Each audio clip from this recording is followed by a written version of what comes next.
పూర్వపు కరీంనగర్ జిల్లా గడ్డ మీద నిన్న పొలిటికల్ హీట్ మామూలుగా లేదు. అటు జగిత్యాలలో కేసీఆర్, ఇటు కాళేశ్వరంలో రేవంత్. టైమింగ్స్, డైలాగ్స్ అన్నీ సేమ్ టు సేమ్, కానీ డెలివరీ స్టైల్స్ మాత్రం డిఫరెంట్. అసలు ఒకే జిల్లా, ఒకే టైం, ఈ రెండు పోటాపోటీ సభల వెనుక ఉన్న అసలు స్కెచ్ ఏంటి? కేవలం పబ్లిక్ నాడి పట్టుకోవడానికి, రాజకీయంగా తమ పవర్ ఏంటో చూపించుకోవడానికి ఆడుతున్న మైండ్ గేమ్ మాత్రమేనా ఇది? Let us see. 20 ఏప్రిల్ 2026 కరెక్ట్గా 8 గంటల 10 నిమిషాలకు స్టార్ట్ చేసి 51 నిమిషాల పాటు కేసీఆర్ మైక్ దద్దరిల్లింపజేస్తే 8 గంటల 16 నిమిషాలకు మొదలుపెట్టి 56 నిమిషాల పాటు రేవంత్ రెడ్డి కూడా తగ్గేదేలే అన్నారు. ప్రజాపాలన పాపాల భైరవుడు తేల్చుకుందాం రా అంటూ రేవంత్ సవాల్ విసిరితే 600 నెక్స్ట్ వచ్చేది బీఆర్ఎస్ పార్టీయే అని కాంగ్రెస్ పాలనను కేసీఆర్ ఉతికి పారేశారు. నేను చావన్నా కొడక, నువ్వు 1000 జన్మలు ఇచ్చినా నేను చావన్నా కొడక అనుకుంటున్నావు అంటూ వేదిక మీద నుంచి రేవంత్ రెడ్డి మీద నిప్పులు చెరిగారు కేసీఆర్. పొద్దున లేస్తే కేసీఆర్ చావాలా అంటారు. నువ్వు 1000 జన్మలెత్తినా నేను చావన్నా కొడక, పిల్లి చాపానికి ఉట్టి తెగి పడుతుందా? ఈ వెధవలు చావాలంటే కేసీఆర్ చస్తాడా అంటూ కేసీఆర్ తనదైన స్టైల్లో స్ట్రైట్ బ్యాటింగ్ చేశారు. ఉత్తర తెలంగాణకు గుండెకాయ కరీంనగర్. ఇక్కడ పట్టు సాధిస్తే సగం స్టేట్ కవర్ చేసినట్టే అనేది ఇద్దరి పొలిటికల్ ఎత్తుగడ.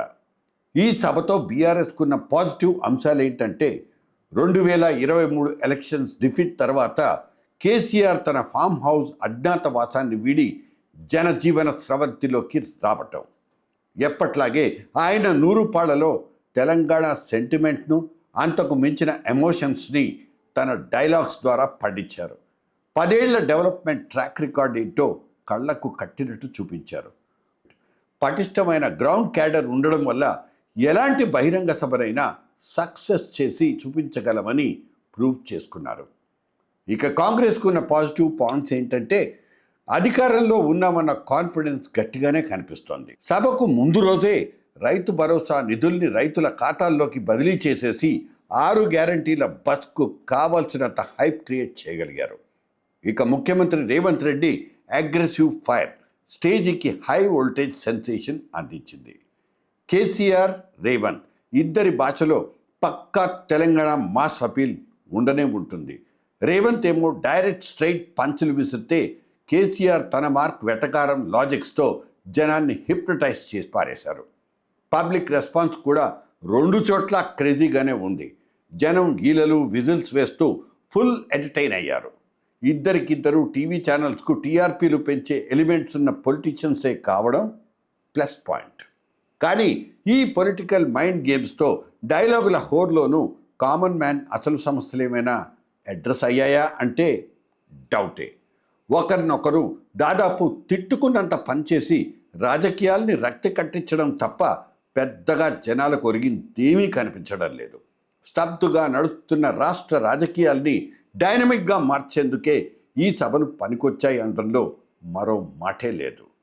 కేవలం పొలిటికల్ మైలేజ్ కోసమే ఈ పోటాపోటీ సభలు పెట్టారా?